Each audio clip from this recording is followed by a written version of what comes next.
Hi and welcome back. This is our second video for week 1 of SOC 105, Marriage and the Family. In this video, we are going to talk about defining family. So what is a family?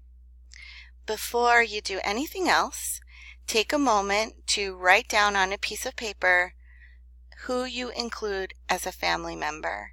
Write down everyone you include as a family member. I'm not going to give any more instructions than that. You can pause the video if you like while you're thinking, and then just hang on to it for a second.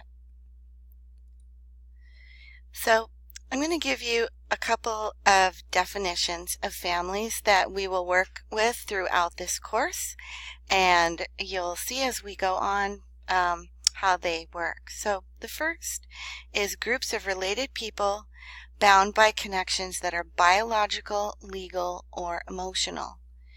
We can also call family a societal construct whereby people are related by ancestry, marriage, adoption, or choice. When we use the word family, we usually know what we mean. It's usually biological, like between parents and children. We use the term family of origin to mean the family that we grew up in once we're grown up and move away. We can also sometimes use the word family in a legal sense, such as when we marry somebody or adopt a child, or when we divorce. This has an effect on who we consider part of our family. So if you marry someone, that's a legal contract, and so someone becomes part of your family through that legal contract. The word family might also be used to describe an unusually important emotional connection. For instance, calling a close family friend auntie, even if they aren't related to you. So ask yourself, did you include anyone named auntie or uncle that is not related to you by blood on your list of family members? So family connections can be biological or not biological. They can be formal or informal, close or not close.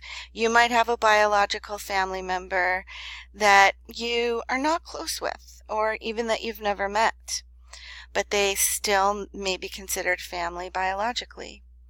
All of these definitions are used for different circumstances. The term family means many different things, and so now when you look at your family list, think about that. Think about who's on the list of family members. Are they biologically related to you? Are they legally related to you? Or are they related to you emotionally through a bond that makes them seem like their family, although they are not biologically or legally related to you as part of your family? So, another definition of family is a group of related people bound by connections that are biological, legal. Oh, I already said this. So family is a social form, but also a cultural symbol. Family is a thing, but also an emotional state with symbolic meaning attached to it. But family is not only a thing. Family is also an important cultural symbol and an emotional state. It's an idea. When we refer to family as a symbol, what we mean is we find meaning of one sort or another in a connection, and we call this connection family. So family is also a personal ideal. Although we have these two definitions of family, spelling out a definition of family is really difficult because different people and different cultures define families differently. So this is a picture of a family that I've been acquainted with some of these people. If you look on the right-hand side, on the middle step is a woman, and she is the sister of one of my closest friends. And I've met her before, and she has a very unusual family, and this is her family. So there's her, and the man below her is her husband, and the guy above her is her son. And then the two older girls on the top steps are her daughters. Okay? And then you see there are two other children in the picture, and there are two men in the picture. Well, the two men in the picture are friends of hers, and they are a gay couple that wanted to have children and had trouble adopting. And they asked her if she would consider serving as a surrogate for them. And she agreed. And she had two children for them that way. So these children are biologically related to the men, and they are also biologically related to this mother on the right-hand side, which means that they're biologically related to her children. All of her children are biologically related. And so they consider this a family. They live close by. They take vacations together. They're very close. They know each other very well. She doesn't act as a parent to the two younger children, but they do know who she is. So this is an unusual family form, but they consider themselves a family. So the purpose in my showing this to you is to show you how there are different and unusual types of family forms.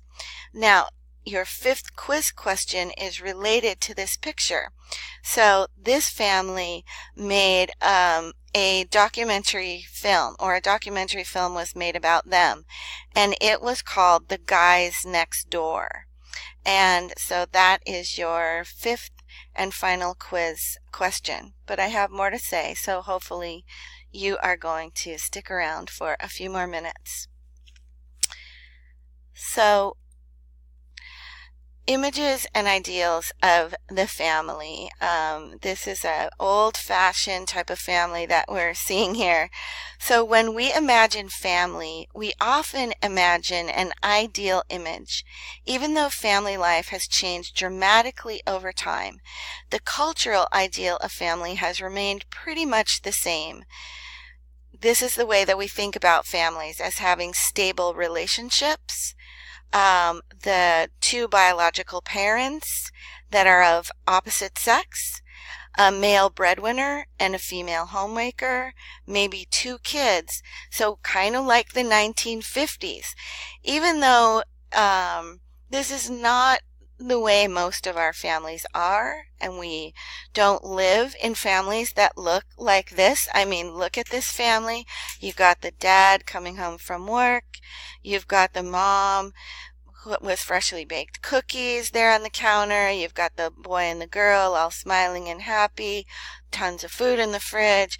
Everyone's all happy. The mom's got an apron on because she's been cleaning all day. So, even though this isn't how most of our families look like, this is still our cultural ideal of a family. And it's remained this way for a long time. Family is warm and cheerful. Everybody's happy and healthy. There's love, caring. We're nurtured in our homes. The family is also private, and there is trust, commitment, honesty, and authenticity. So we have a name for this family. It's called the Standard North American Family. And we will be talking about the Standard North American Family throughout the course. From this ideal, three images of family have emerged. Family as haven. The family is a refuge from all of the pressures and difficulties of the outside impersonal world. The family is the place that you can escape to and find protection, love, and intimacy after a long day at work or after some difficult things in your life. You can come home to your family and feel safe and warm and protected. Then there is family as fulfillment. So we can find the fulfillment that we may be missing in our jobs, other personal relationships, school, and other aspects of our lives. The family is meaningful where we can find ourselves, especially parenting, where we can see ourselves doing a very important, meaningful activity for the future of others and even for our whole culture. So family is a very fulfilling place as well.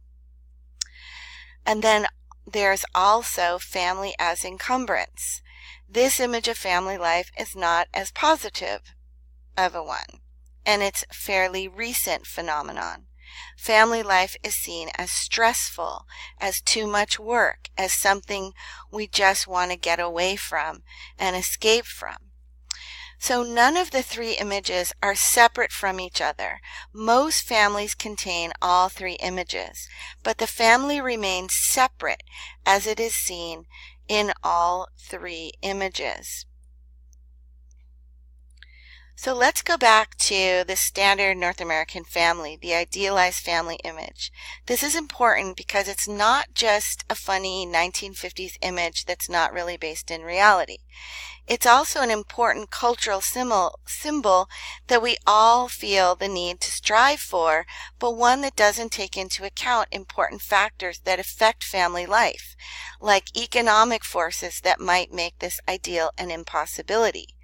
Because this ideal is the norm, we and others tend to measure families compared to this image. The mass media idealizes family according to this image. The government standardizes and rewards this image. And so we expect our families to be like this, and we feel inadequate when they're not. The standard North American family is typically a middle class image, but we are not all middle class. So that's all I'm going to say for today.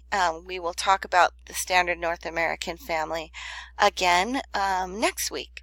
All right, so thank you so much for coming to our week 2 lectures, and I will see you on the discussion boards.